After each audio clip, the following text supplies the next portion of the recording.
we'll make this quick. We won't keep you. It's not safe to stand between a group of people and their food. So make it brief. Good to go. Good afternoon, everybody, or almost afternoon. My name is Deklan Corstanje, and my colleague Mike Dewar from the District of Kitimat. We're here to talk about the value of a local food system. If we could move to the next slide. So we'll be talking a bit about sort of the social and economic benefits that come from a food system, starting off from a broader perspective and sort of narrowing it into a local or regional sort of perspective. Then we'll get into sort of challenges, opportunities, and then we'll open the floor to discussion. So moving into sort of an intro, food security, the next one, sorry. Food security and a food system it has economic and social benefits. Some are intangible, some are tangible. So, and it sort of spans this sort of spectrum of community development and economic development and the marriage of the two sort of ideas or practices. And it is definitely a flow. And from a, next slide, sorry. So at a broader perspective, looking at the national and provincial sort of economic indicators for the agricultural sector and sort of how it marries into a food system. You know, the national numbers are looking good and are on the rise. Same with provincial, with quite a few jobs, international exports, and cash receipts. Next slide. And looking at sort of Western Canada's exports, it's a significant portion of our total exports. Next one. So I just want to highlight that it says 12% for agriculture. Yeah. Did you want to share it later or? Yeah. Okay. Yeah, so 12% overall. The next one down, I think, is, what does it say?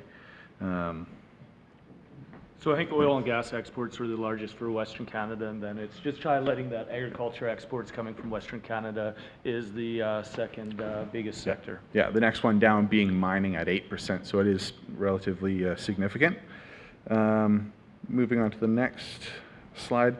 So looking at the sort of regional or local regional snapshots of the North Coast, Kitimat, Sakina, and Bulkley-Nechako regional districts. You can sort of see that it spans from 17 farms in the North Coast to nearly 750 farms, and Kitimat, Sakina being sort of right in the middle, around 100.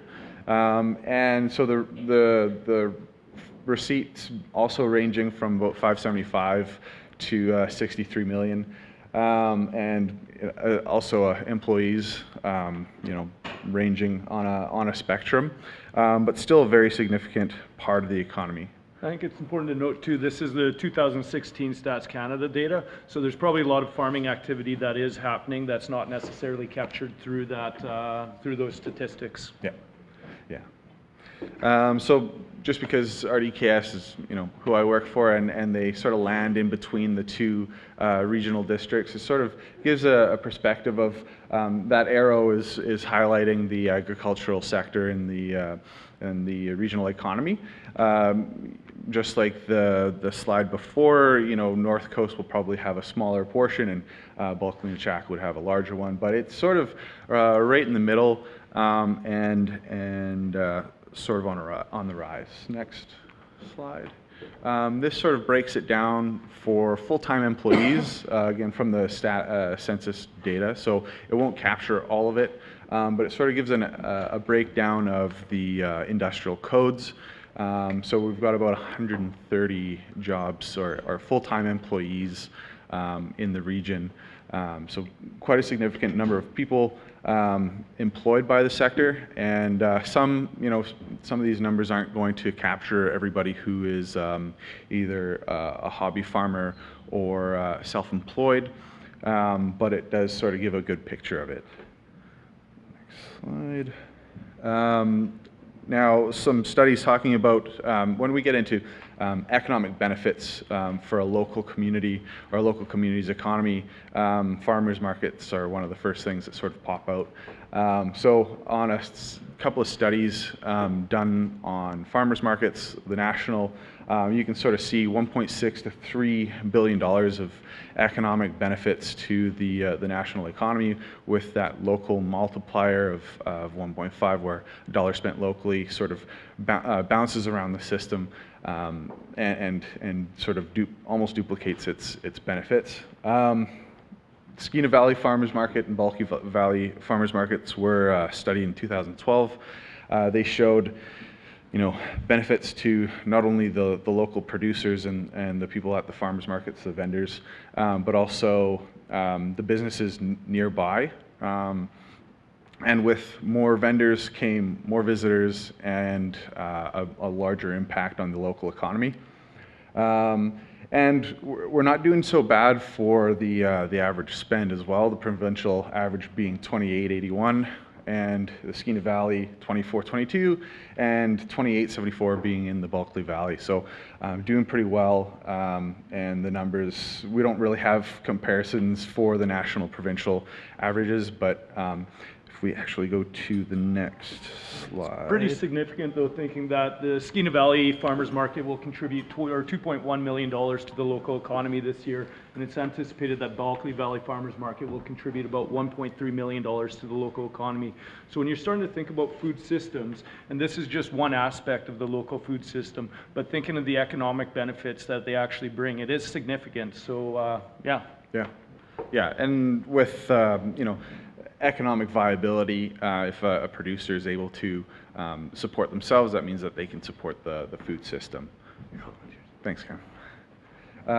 Looking at, so like we said, very significant contribution to the local economy, and it sort of spans around, we're punching above our weight. So it might be difficult to see, but there's a few communities that both the Bulkley Valley and the Skeena Valley Farmers Markets, this is average numbers, hourly average visitor numbers. So the red squares are circled around the Skeena Valley Farmers Market and the Bulkley Valley Farmers Market. They're above Cranbrook, Coquitlam, Prince George. Communities much larger than our own, yet they have a lot more people visiting them. So it's definitely a value to the local residents and the economy. Moving on to the social benefits. So I'll let Mike take over for this and talk about sort of how those visitors to those farmers markets and the local food systems and the food economy in a community not only affect economic growth and stability, sustainability, but also how the social benefits come from it, affect the community, and how that also ties back into the economic sustainability of a community. Thanks, Declan. A couple slides over, please.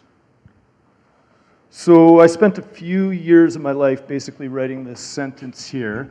For my graduate research, it was based on motivations of new and young farmers across northern BC. That's where I first got introduced to Lori. I got to spend time with her and Bill out on the farm and had a bit of fun doing non-illegal activities. So definitely a neat period in life, though. So the sentence is, beginning farmers in the region are entering the sector in order to pursue a rewarding lifestyle that includes contributing to social and environmental betterment, with many of these farmers also aspiring to farm as a career. And I don't know, maybe Kevin or Cameron or Lori can say whether this is correct or not. And it's a generalization, but looking at this, it really highlights in my mind some of the benefits of our local food system. So people are doing it because they want a rewarding lifestyle, and they also want to contribute to social and environmental betterment. But it also has to make economic sense. It has to be viable. They want to do it as a career. Through this research, I didn't identify that lot that we're at that point yet. However, hopefully that there's some folks that are going to be able to make it a full-time career. But then also thinking of this sentence, I've participated in the local food system in a variety of different capacities. So as a researcher, as an organizer, as a producer myself. And I thought, why have I continued to do such in a variety of capacities? And even right now, I primarily participate in the local food system as a consumer. And I think about why I do it. And I do it because it brings me a rewarding lifestyle. I do it because I feel like I'm contributing to social and environmental betterment. And also, it has to make sense to me, though. I was thinking about it recently. I was in out of the region, but in a store that was selling local foods. And I went to buy something, and I got up to the till, and they told me how much the product I was buying was. And I was like, wow, I just can't justify spending that on this product. So I think that's a key component, is looking at, you know, it's nice to have that social aspect and feel good, and we're doing it for the environment and for social betterment, but it does still also have to be economically viable. So looking back to that 2012 research that was done on farmers markets across BC as well as across this region, some of the social benefits that we saw coming out of that research, nearly 2/3 of visitors that attended the farmers markets, they do such twice a month or at least twice a month, or if not more. And I was thinking about that. Why do people continue to do something? It's because it's something they want to do. It's something that they feel contributes to their life, leading back to those initial sentences. Also, 95% of visitors that were going to these farmers markets, they identified that they were spending a significant portion of their time socializing. So through that, through the local food system, there's also this sense of connection that's growing. We're getting to know our producers, we're getting to know each other, we enjoy time, we're social beings by nature. So I think that was another strong aspect that came out of that research. Looking at this, there is also, this is from the 2012 research on farmers markets as well, in terms of why were people actually going and purchasing those foods. And there's a lot of different reasons. Animal welfare, feeling like the foods that they're buying aren't harming animals is one. The food safety, food security, keeping money in the local economy, environmental sustainability. So once again, people are participating in the local food system for a whole lot of reasons that aren't just economically driven. And as well, by participating in that local food system, there's a whole bunch of social and benefits that come from it. We just had a presentation talking about how local food systems relate to health. So food insecurity, food security, you know, the health benefits of having healthy and access to foods. You know, talking about the money spent, Deklan was talking about the multiplier effect in terms of, you know, for every dollar that goes into the local economy, you know, maybe $1.50 or $2 are actually kept in the local economy because it's, you know, that farmer will go to the seed store or will go to a local restaurant. So I think having that circulation of money within our local economy rather than just seeing it dissipate outside is a key aspect as well. So, and just thought it was important to kind of touch on this and say that there's a lot of folks that do believe that kind of local food systems do contribute to environmental betterment as well. I'm not an expert on that field, and there's a lot of different debates on it, so we just kind of wanted to make sure that we touched on that, but won't really dive into it too deeply. So looking at challenges to expanding and improving our local food system. Next slide. Thanks. So there's definitely a lot of challenges we face here in the north. We have our climate, we have limited markets, we have an aging farmer population right now. You know, there's limited research and extension programs talking about what can be growing in the north and such like that. So definitely a lot of challenges that we do face up here, but on the same notion, there's also a lot of opportunities.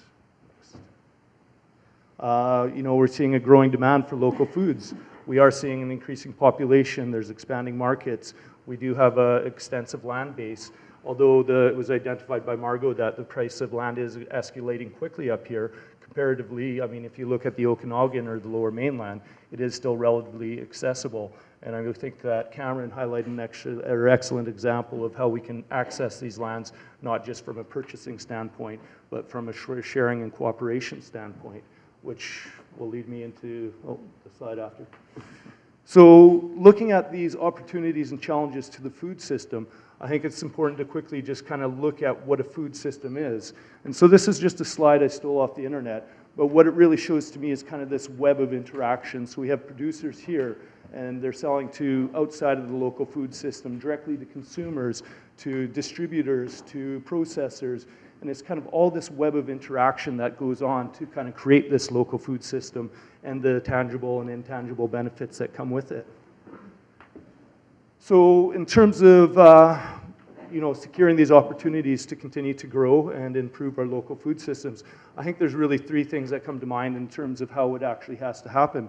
Within that web, we have to start communicating, and I think that's why, it's essential that we have events like these, that we reach out, that we start understanding each other's needs, that we start understanding each other's opportunities, what matters to each other, and how we can work together. That brings us into cooperation and coordination, and essentially, if we want to grow the food system, we really have to work together and figure out ways of efficiencies, figure out ways of meeting the demands of that food system. And I think through that we can also enjoy or grow that shared prosperity, whether it is that economic prosperity, that social prosperity, that sense of connection, whatever it may be to all of us as participants in the local food system. Sorry. So thinking of those aspects, and I know there's a lot of knowledgeable people in the room here today, so I just kind of thought, looking at different elements of the food system, I'd maybe just touch base on what I see as some opportunities or challenges for the region based on that, and maybe then opening it up to discussion. And a lot of these things that we'll mention where I've already come up and tend to come up over and over. And I think that's important to continue to discuss things and look at it from different angles and from different lenses. So starting off with food production, there's a lot of different opportunities. I think we're seeing a lot of innovative practices such as seasonal extension, year-round growth, sharing different methods for production. And when I think about production, so far it's been talking a lot about farming, but I think there's also that harvesting aspect. Fish is a huge part of our local food system here. And even I know I was talking to someone earlier today, and she's going to be going out to Ottawa soon here to advocate for, I guess, more amiable policies related to fisheries out in the West Coast. And so I think that's another one, is addressing the policy inaccuracies in terms of producing or harvesting food. Looking at distribution and aggregation, I've seen some neat practices, for example, farmers from the Bulkley Valley coming out and distributing food to whether it's Prince Rupert, Kitimat, wherever it may be. And instead of just bringing their own foods, they're also bringing products from other farms around them, as well as products that are being processed, so breads, cheeses, etc. So I think there's a lot of opportunity to aggregate the food products and distribute them in a manner such as that. I know a few years ago, and I think this kind of came up in the farming session earlier, but I was part of a project looking at developing a food hub for the North. And it was a really neat project. We had all kinds of stakeholders involved in it, and we were able to identify a fairly viable business model. We had a location set, and everything was looking good. But then we were sitting around the table at the one point, and everyone was super excited. And then we said, who's going to do this? And we realized nobody wanted to do it. Nobody had the money. Nobody wanted to take ownership of it. And I think that's something that pops up in both economic development and community development a lot, is there is great ideas, and it seems like it should work, and everyone wants it to work, but you do need those champions sometimes. You really need the full gamut to make these things work. Food processing, I think there's lots of opportunities for the region to increase capacity for food processing, whether it's shared community kitchens, whether it's aggregating products so that it can be processed and value added to it, I guess. Marketing, I think there's opportunities here as well. I lived down in the Kootenays for a while, and they have a labeling or marketing program called Kootenay Mountain Grown. And essentially, it's for producers that meet certain criteria, both social aspects as well as environmental aspects, and is grown locally. So when you see that label in a store, you recognize that this product meets, the certain criteria, and it provides the consumer opportunity. Markets and purchasing. I think we're starting to see more local food products pop up in more and more locations. I know Save On Foods, for example, has done, it has shifted towards incorporating more local foods in their outlets. But also throughout the region, I think there's still a lot of opportunity to continue to increase that capacity. For example, I can go to a bakery here in town and pick up some eggs when they're not sold out. And to me, that's kind of an excellent opportunity. If there is products such as vegetables there as well, it just kind of continues to increase the capacity of the local food system. Preparation and consumption, there's been discussion today already about education programs, how to learn how to cook healthy meals, how to learn how to access local or foods from the local food system. You know, even I think we're soon going to be enjoying a meal here that will, I think, has a lot of local foods prepared in it. So even from that catering perspective, I think there's a lot of opportunities. Recovery and waste. With local food systems, as with any food system, there is a lot of product that does go to waste. So I saw an excellent example once of a farmer's market where at the end of the market, there was a group that came along and collected any product that was going to be wasted. Then they took it to an agency that was helping, I guess, deliver it to those that were food vulnerable at the time.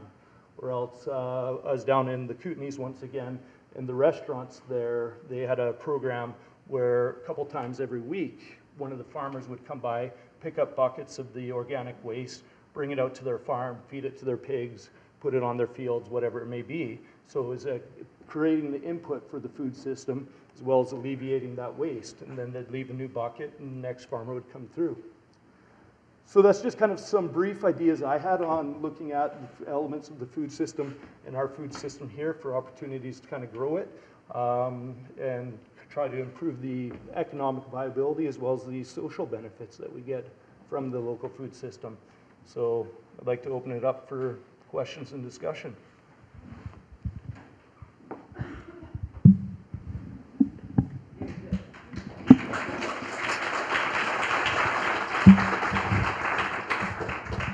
Any questions? So you referenced that a study or a group was put together for... Yeah, it would have been about 2012. It was led out of UNBC. Okay, for the Prince George area? No, it spanned further than that. It didn't get quite as far, it didn't get traction out here. So the location for that food hub was identified in Fort St. James. It was a former grocery store that had shut down. And like I said, it was a multi-stakeholder group. So we had producers, we had distributors, everyone was there. And it was a matter, we just couldn't identify that champion and we couldn't find the funding to hire a champion or manage that, I guess, that entity. So it was I guess, a good realization for me anyhow that just because you want something and it seems like it should work, you need that individual to run it sometimes. So, from a policy perspective, at like either a regional district or local government level, what do you think the top priorities for policy change should be in order to like remove those fences and barriers to I think it probably varies depending on the community, whether it is regional district, whether it is a local government. Yeah, so that's a tough one. I know that we have questions right now that are occurring in our community, and you as one of the policymakers of our community are starting to look at those questions, and I know that's something you've looked at for many years prior to becoming a policymaker in our community. But I think what happens in Thornhill may be very different than what happens in Kitimat versus Prince Rupert. So I think that you can't take a broad policy brush at the local level anyhow. And, you know, maybe at the provincial level, you can kind of look at those things as a broader brush stroke.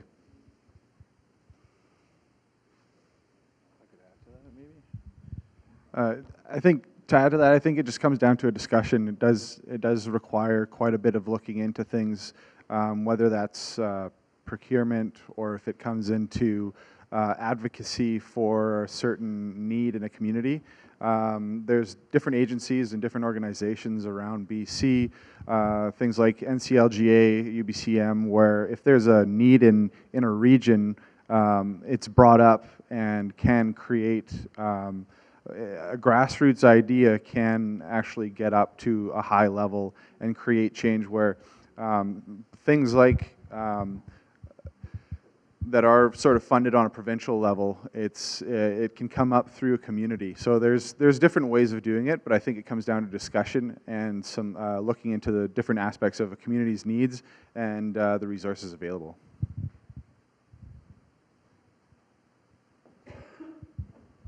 Shall we? Oh. Sorry, just a quick comment. My name is Danielle. I work for the City of Terrace, and these gentlemen's counterpart for the city of Terrace. She keeps us in line. Yeah, I'm the only female in the group, so. I guess to your point, my experience is with all of this, these major projects developing in the region, we're getting a lot of pressure from developers that are really interested in coming to our communities. And, you know, there is conversation about, will you rezone land? Because that's one of our policy tools, is proper land use planning and zoning. So as for local governments, I think the leadership is around kind of putting industry where industry is best suited and protecting our agricultural lands as much as possible. We have an agricultural plan too for this area, and there's different grades, as you all know way more than I do. Some of it's very low grade, but some of it's very high grade. So just wanted to put it out there that it's also about proper land use planning, and governments need to hold true to what the land use planning says.